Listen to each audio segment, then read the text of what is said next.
بسم اللہ الرحمن الرحیم۔ ایک دفعہ اللہ تبارک و تعالیٰ نے ملک الموت سے پوچھا، تم کو کبھی بھی کسی انسان کی جان نکالتے وقت ترس نہیں آیا؟ ملک الموت نے اللہ تعالیٰ سے ادب و احترام سے عرض کیا، اے میرے اللہ، مجھے 2 روحوں کو قبض کرتے ہوئے بہت ہی ترس آیا تھا۔ اگر تیرا حکم نہ ہوتا تو میں ان 2 روحوں کو کبھی بھی قبض نہ کرتا۔ میں ان 2 روحوں کو قبض کر کے بہت ہی اداس ہو گیا تھا۔ اللہ تعالیٰ نے پوچھا، وہ 2 روحیں کون سی تھیں؟ اس فرشتے نے عرض کیا، یا اللہ، ایک ماں اور اس کا چھوٹا سا بچہ۔ وہ واقعہ اس طرح سے بیان کیا جاتا ہے، ایک دفعہ سمندر میں جہاز تباہ و برباد ہو گیا تھا۔ اس جہاز میں ایک عورت بھی تھی جو کہ حاملہ تھی۔ جب وہ جہاز تباہ و برباد ہو گیا تو وہ عورت جہاز کے ایک تختے پر سمندر میں تیر رہی تھی۔ اس کا وقت حمل پورا ہوا تو اس نے اسی تختے پر بچے کو جنم دیا۔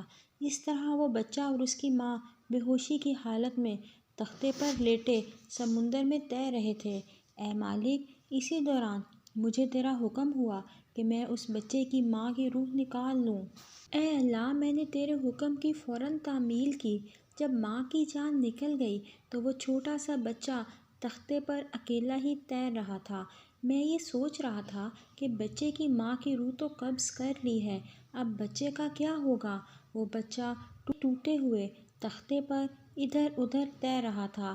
وہ بچہ کسی وقت بھی اس تختے سے نیچے گر سکتا تھا۔ اگر وہ نہ بھی گرتا تو اس کے کھانے پینے اور پرورش کا بندوبست سمندر میں کس نے کرنا تھا؟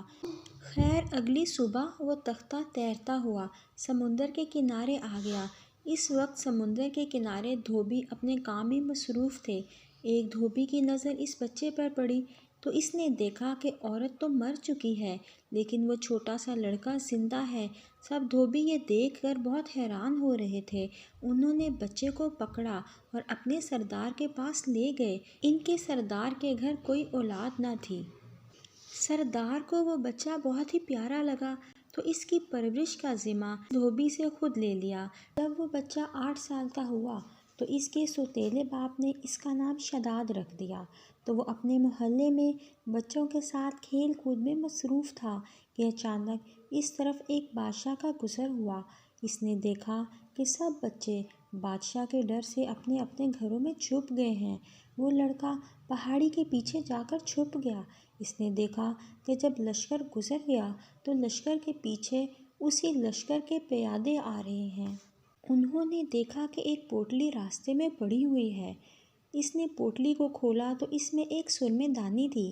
ان میں سے ایک نے کہا کہ یہ سرما اپنی آنکھوں میں ڈال لیتا ہوں، میری آنکھیں کمزور ہو گئی ہیں، ہو سکتا ہے میری نظر ٹھیک ہو جائے۔ ان میں سے ایک نے کہا، راستے میں پڑی ہوئی چیز کبھی بھی نہیں اٹھاتے، اگر اٹھا بھی لیں تو اس کو استعمال میں نہیں لاتے۔ اگر آپ یہ سرما آنکھوں میں ڈالنا چاہتے ہیں تو پہلے کسی اور پر تجربہ کر لو، اگر وہ ٹھیک ہو گیا تو یہ سرما تم بھی اپنی آنکھوں میں ڈال لینا۔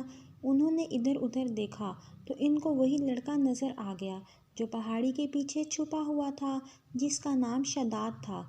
انہوں نے اس کو پکڑا اور اس کی آنکھوں میں سرما لگایا۔ سرما اچھا اور تیز تھا کہ سرما کو آنکھوں میں ڈالتے ہی شداد کی بینائی بہت ہی تیز ہو گئی۔ شداد کو زمین کے اندر چھپے خزانے بھی نظر آنے لگے۔ شداد بہت ہی چالاک اور عقل مند لڑکا تھا۔ اس نے ان 2 آدمیوں سے کہا، اے بدبختوں، میری نظر کا تو بیڑا غرق کر کے رکھ دیا، مجھ کو تو کچھ بھی نظر نہیں آ رہا۔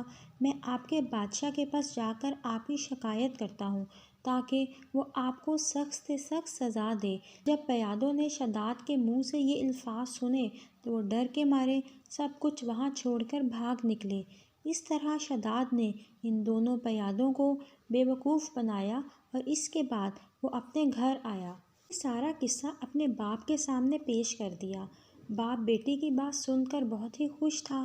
باپ نے بیٹے سے کہا کہ رات کے وقت ہم باہر جایا کریں گے، جہاں جہاں بھی تجھ کو خزانہ نظر آیا کرے گا ہم وہاں سے خزانہ نکال کر چھپاتے جائیں گے۔ اس طرح باپ اور بیٹے دونوں نے بے شمار خزانہ جمع کر لیا۔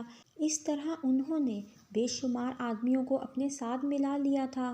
اس وقت کے سرداروں کو اپنی عقل اور دولت کی وجہ سے دھوکہ دے کر یا خرید کر خود وقت کے سردار بن گئے۔ ایک دن ایسا ہوا کہ شداد نے بادشاہ سے بھی ان کی بادشاہیت چھین لی اور خود بادشاہ بن گیا۔ یہ وہی لڑکا شداد تھا جس کی ماں سمندر میں مر گئی تھی، اور وہ یہ بچہ تنہا ہی اس تختے پر سمندر کی لہروں میں تیر رہا تھا۔ جب یہ شداد بادشاہ بنا تو اس نے ایک ایسا شہر تیار کروایا جس کی تعمیر سونے اور چاندی کی اینٹوں سے کی گئی تھی۔ جب شہر مکمل تیار کیا تو شداد نے چاہا کہ میں جا کر اس شہر کا نظارہ کر کے آتا ہوں۔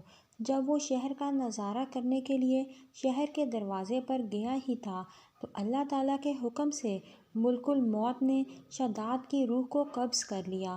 اس کو اتنا بھی موقع نہ ملا کہ وہ شہر میں جا کر اس کا نظارہ کرتا۔ ملک الموت نے کہا، اے اللہ تعالیٰ، مجھے اس لڑکے شداد کی روح قبض کرتے ہوئے بھی بہت ہی زیادہ دکھ ہوا تھا۔ اس نے اتنی محنت سے وہ شہر تیار کروایا اور اس کو وہ شہر دیکھنا بھی نصیب نہ ہوا۔ اللہ تعالیٰ نے ملک الموت کو کہا، یہ وہی بچہ تھا جو سمندر میں جہاز تباہ ہونے کی وجہ سے اس کی ماں مر چکی تھی۔ تب بھی تجھ کو اس پر ترس آیا تھا۔ جب یہ بڑا ہوا تو اس نے میری نافرمانی کی۔ اس نے خدائی کا دعویٰ کیا اور کہا، میں اپنی جنت خود دنیا میں بناؤں گا۔ یہی وجہ تھی کہ میں نے اس کی روح قبض کرنے کا حکم دے دیا تھا۔ جو بندہ میری نافرمانی کرتا ہے میں اس کا انجام یہی کرتا ہوں۔ اس کو وہ شہر دیکھنا بھی نصیب نہ ہوا۔ تفسیروں میں بیان ہوا ہے کہ شداد اور اس کے ساتھیوں کو ہلاک کرنے کے بعد خدا تعالیٰ نے اس شہر کو دنیا والوں کی آنکھوں سے چھپا لیا تھا۔